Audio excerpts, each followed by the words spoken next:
Across the country and around the world, people are living stories. Sometimes stories connect in ways we never imagined.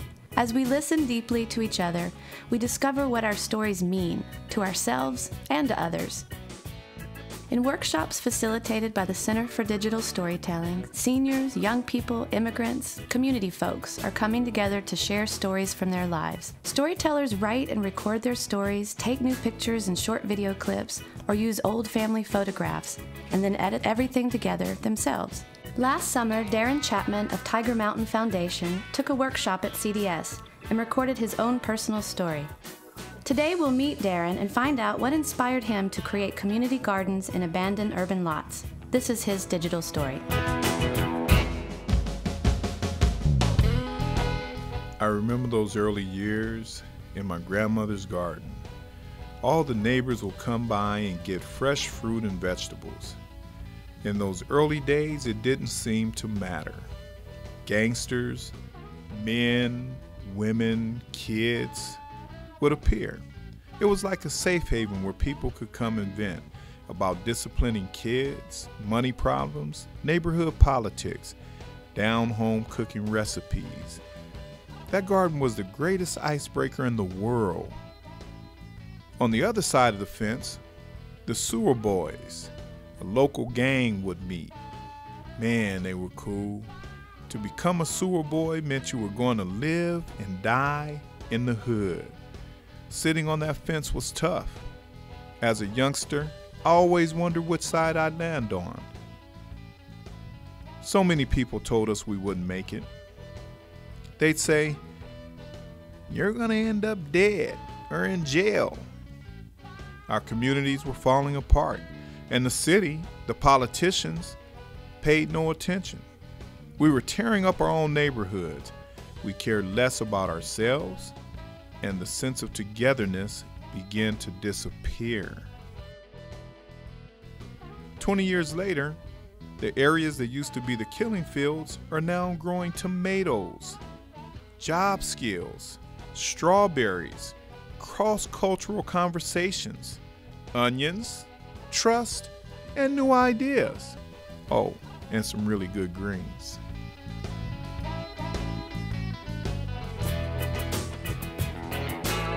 We followed up with Darren and some of the young gardeners at the Dare to Dream Youth Garden on Broadway in South Phoenix.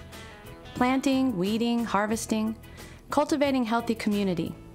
Gardening is a lot of work, and everyone chips in.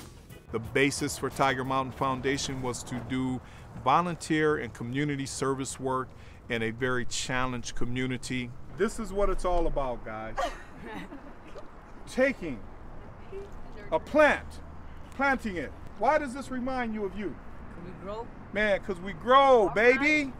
Growing safe and healthy communities out of what seems like barren soil, high crime rates, and broken glass can't be easy.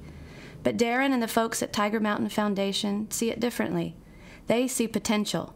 They see fertile soil that just needs tilling and a little nurturing. I would say gardening, it's one person at a time, one seed at a time. You got to watch it grow. You have a lot of people that are under the influence of drugs on a regular basis. They have drug problem, or they have some mental disability, or they're in a gang, or they have felonies. The neighborhoods where Tiger Mountain Foundation works, between Broadway and South Mountain, and from 48th Street to 19th Avenue, face some of the city's most difficult challenges. Incarceration rates are high, health is poor, jobs are scarce. Gangs draw young people in and make neighborhoods dangerous. Nationwide, an average of 60% of former inmates are back in jail within 3 years of release. The recidivism rate, at 81%, is even higher in Darren's neighborhoods. But Tiger Mountain is working to provide healthy alternatives to gangs and on-the-job training so residents can make a living wage. It basically is learning behavior, so if you're teaching them something that's positive and something different, then they most likely will detour from that. Since, I've been through all that and been in prison and all those things like that, so I'll try to basically make a change. Tanisha, on your spare time, plant something in the ground, baby. Watch it grow. This is our community. I'm a direct result of being planted in the ground by Mr. Voria, by Mr. Sam Kelsall, by Eddie, my brother Kusando, right? In disadvantaged neighborhoods where access to healthy, affordable food is grim, The gardens provide not only work for former inmates and gang members, but a place for seniors and families to volunteer in exchange for fresh fruits and vegetables. Tiger Mountain Foundation has produce that goes to the marketplace, also to the farmers markets, and part of our goals is to make this produce affordable, accessible, and very nutritious for a quote-unquote food desert. But I'm going to continue to keep it real, okay guys? Because we got real situations here, man. We got real narcotics. We got a lot of alcohol, right? We got a lot of really bad physical health, from diabetes to hypertension, right? Clogged arteries. Y'all see it, man. Y'all see some people that can hardly even walk in our community. But yet and still, though, we got chili Fritos and everything else on every corner. Things that I learned, with Tiger Mountain Foundation, how to make my own garden and how to grow different vegetables, what's in season, what's not, and basically working with all different races of people. Plus, I learned how to cook a little better too since I've been with Tiger Mountain Foundation, and also with nutritious and healthy food that we have, that we growing here. That you see behind us, this is one of our garden sites here off of Broadway. It's a very positive thing to do, and it's also going to help feed someone that didn't have anything to eat. You need to take care of yourself and be healthy and eat the right things as well if you want to continue to be around and not take a whole bunch of medication and be sick. So, we basically want to push that definitely as a health issue, and definitely continue to let people know that make sure you eat your vegetables. These are eggplants. You can't pick those because those are growing. This is a weed, and you can tell it's a weed because it looks like grass. They don't have like a vegetable or anything on it. And when you pull a weed, you have to go all the way to the root and pull it out. But it can't grow again. Pull it out from the root so it won't grow again. Darren sees the impact of getting youth involved before they get into trouble. He invites them off the streets and into the gardens to maintain their own small businesses, growing and selling fresh food. And youth workers like Tanisha Robles keep showing up at the Dare to Dream Garden every Thursday in the 100+ degree Arizona heat for 2 to 3 hours at a time.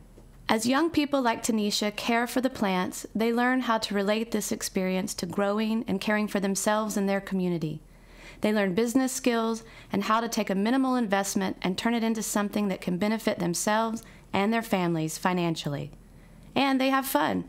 I like just how you could just put a seed in the ground and food comes up. So, talking to people in the community is what basically bridges the gap between us, whether they're younger or older. Because if they're my age or probably older, they can understand, the situation, let them know where I come from and, my background and everything and how I am now. And then for like the younger generation, they haven't been into none of the situations or in the places that I've been. So I try and give them insight on regards to, if you do this, this is what could be the outcome of the situation, Turning gardening know-how into life skills grows a community.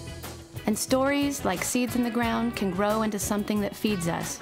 But like good greens, they're better shared. You'll drive by a garden a million times and may not even notice it. But these people are driving here to get a piece of something that's very positive that they can put back into their community. And that's what I'm most proud of, the people and what they've done. The Center for Digital Storytelling brings you Arizona Voices. Join us next time for more news stories from your community. For more information on the Tiger Mountain Foundation, visit their website at www.tigermountainfoundation.org.